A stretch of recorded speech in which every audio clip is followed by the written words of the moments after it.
Hello friends, welcome back. 3 days అయిపోయింది కదా మిమ్మల్ని మీట్ అయ్యి. Okay, anyways fine.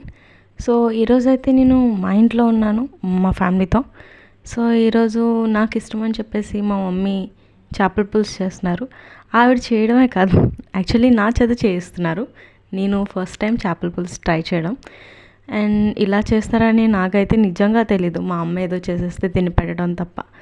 So finally నాకు కావాల్సిన ఇంగ్రీడియంట్స్ ఏవైనా సరే నేను నా వీడియోలో మీకు చూపిస్తున్నాను. సో మసాలా అవనివ్వండి, ఏదైనా సరే టెక్స్చర్ చూసుకొని మనం పులుసు అనేది పెట్టుకోవాలి. ఎందుకంటే ఏమాత్రం ఎక్కువైనా తినలేం, తక్కువైనా తినలేం. సో అది చేపల పులుసులో ఉన్న స్పెషాలిటీ.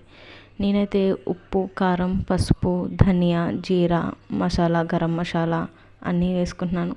కొంచెం డీప్ ఫ్రై అయితే చేసుకుంటున్నాను, ఎందుకంటే అది బాగా ఫ్రై అయితేనే బాగా టేస్ట్ కూడా ఉంటుంది.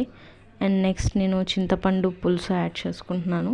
అండ్ ఎందుకంటే అదే ఫ్లేవర్ కాబట్టి అది కొంచెం సేపు ఒక పొంగు చూస్తున్నారు కదా, ఇలా నురగలా వచ్చేంత వరకు ఉంచుకొని 1 after 1 నేనైతే పీసెస్ వేసుకుంటున్నాను. ఎందుకంటే చేపలు ఉడికిన వెంటనే విరిగిపోతాయంట. మా మమ్మీ సైడ్ నుంచి చెప్తున్నారు, నాకు నేర్పిస్తున్నారు కూడా.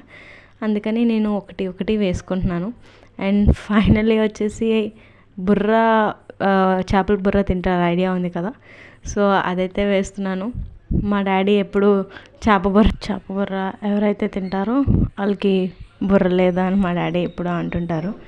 సో కానీ ఫ్యామిలీతో తినడం అదొక ఎంజాయ్మెంట్ అని అయితే నేనైతే ఫీల్ అవుతాను. ఎందుకంటే హోమ్ ఫుడ్, దట్ ఫ్యామిలీతో చిల్ అవుతూ వేడివేడిగా.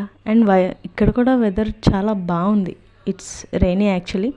సో మేమైతే అలా వేడివేడిగా చేపల పులుసు చేసుకుంటూ తినేస్తాం. మీరు కూడా మీ ఇంట్లో ట్రై చేయండి ఈ రెసిపీని. ఎలా ఉందో చెప్పండి. And like and subscribe please.